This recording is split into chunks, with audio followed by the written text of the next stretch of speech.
мөөлдөй турган бизде. Комитеттүү органдар бар. Шарият боюнча акчаны кантип көбөйтүп берет ал?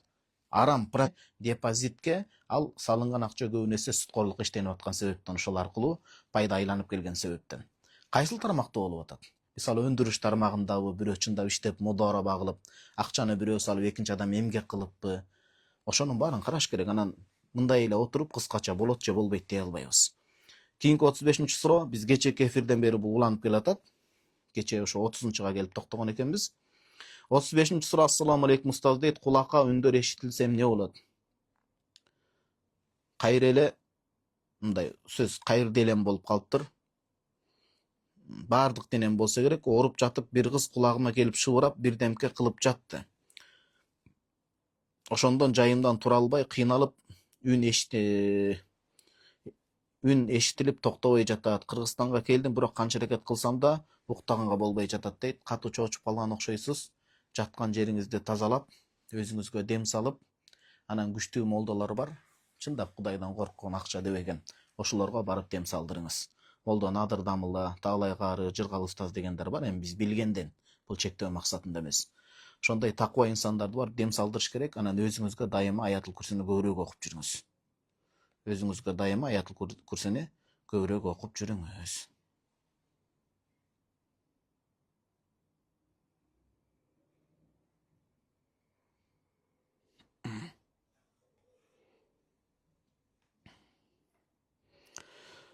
Адамдын кулагы чыңылдап калат го. Ошол учурда сүннөт пайгамбарыбыз саллаллаху алейхи вассалам дуа үйрөткөн. Кайсы бир адамдын кулагы чыңылдап ушундай кошумча дың деп мындай чыңылдап аткан болсо, лиюсалли алейя дейт, мага салават айтсын дейт. Саллаллаху алейхи вассалам же Аллахумма салли аля Мухаммади ва аля алихи ва сахби вассалам деп салаваттын бир түрүн тандап айтсын дагы, анан мындай деп дуа кылсын: Аллахум узкур ман закарани би хайрин. Аллахым мени эстегендерди жакшылык менен эскере көрөсүң деп дуа кылсын деп айтат. Дем салдырыңыз өзүңүзгө.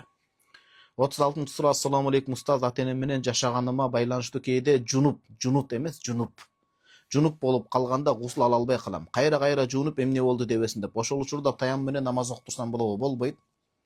Бир гана учурда улуу сөздө уят жок туугандар. Имам Аби Юсуф рахимахулла айтат: улуу сөздө уят жок, мен алдын ала жооп берүүдөн алдын үзүр сурайм, кечирим сураймын. Бул бирөөнүн тагдыры, ошон үчүн. Молдулордун оозунан шул чыгып калыптыр деп кээ бир адамдар сынтап отурбасын. Бул бирөөнүн жашоосу, мынакей суроо анык келип атат. Эгерде сиз конокко барып калсаңыз, ошол жерде үй бүлөлүү досуңузга, анан эркек адамдыкы бел урук белден чыгат. Ошо бел урук чыгып атканда кечиресиз, сыртка чыкпастан бекем кармап, анан кийин шахват жок чыга турган болсо, Имам Аби